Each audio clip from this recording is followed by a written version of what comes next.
দীর্ঘদিন ধরে বাংলায় আবাসের টাকা বন্ধ, আর এই নিয়েই ভোটের হাওয়া গরম হয়েছে। আবাসের ঘর না পাওয়ার ক্ষোভ বিজেপির বিরুদ্ধে গিয়েছে, ভোটে তারা ধরাশায়ী হয়েছে, কিন্তু এতেও অনেকের ক্ষোভ কমছে না। তাদের আশা এবার কেন্দ্রের থেকে দাবি আদায় করে আনবে তৃণমূল কংগ্রেস। এই তো বিজেপি সরকার কি করলো, এখন দেখতে পাচ্ছে সামনে ইলেকশন এসছে, একটু ভেরিফিকেশন করে নি, তখন আমার ভোট দেয়। 5 বছর ধরেই তো পাচ্ছি না, যত দোষ এই বিজেপি সরকারের।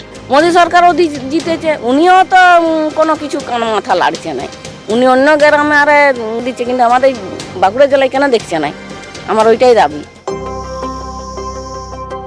টালির চালটা ভাঙা, ঘরে শুয়ে আকাশ দেখা যায়।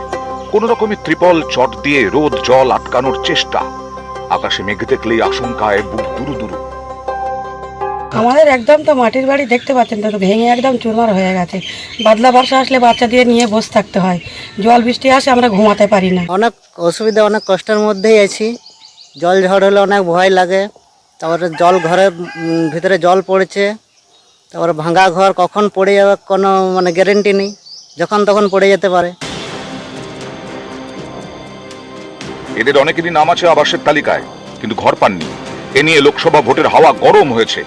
বিজেপি দাবি করেছে তৃণমূল নেতারা চুরি করেন, তাই টাকা দিচ্ছে না কেন্দ্র।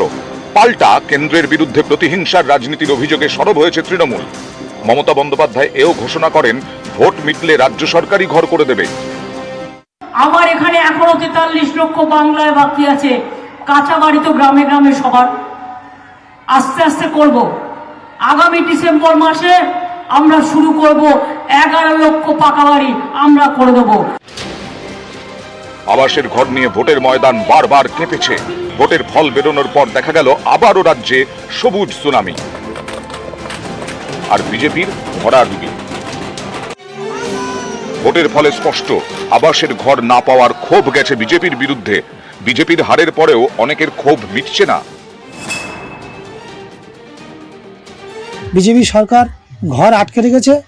আগামী দিনে যদি না ওই ঘরের টাকা কেন্দ্র সরকার, বিজেপি সরকার না ছাড়ে, বর্তমান যে জামানত হয়েছে, আগামী দিনে এর চেয়ে বেশি বেশি জামানত জব্দ হয়ে যাবে। লিস্টে আমাদের নাম আছে, সেই ঘর আমরা পাচ্ছি না, কেন্দ্র সরকার আটকে রেখেছে। বিজেপি সরকার আমাদের আবাস যোজনা ঘর আটকে রেখেছিল। এই লোকসভা নির্বাচনে দুটো গালে থাপ্পড় মেরে তার যোগ্য জবাব দিয়েছে। তাই আমরা বলতে চাই যে তৃণমূল সরকার আবাস যোজনা ঘর আদায় করে নিয়ে আসবে। আশা করছি তো যে সরকারের কাছ থেকে পাবো। মোদী সরকার তো বললেও সে আরও পশ্চিমবাংলায় 3 কোটি বাড়ি দেবো। আমরা তো এবারে অবশ্য জরুরি আশা করছি।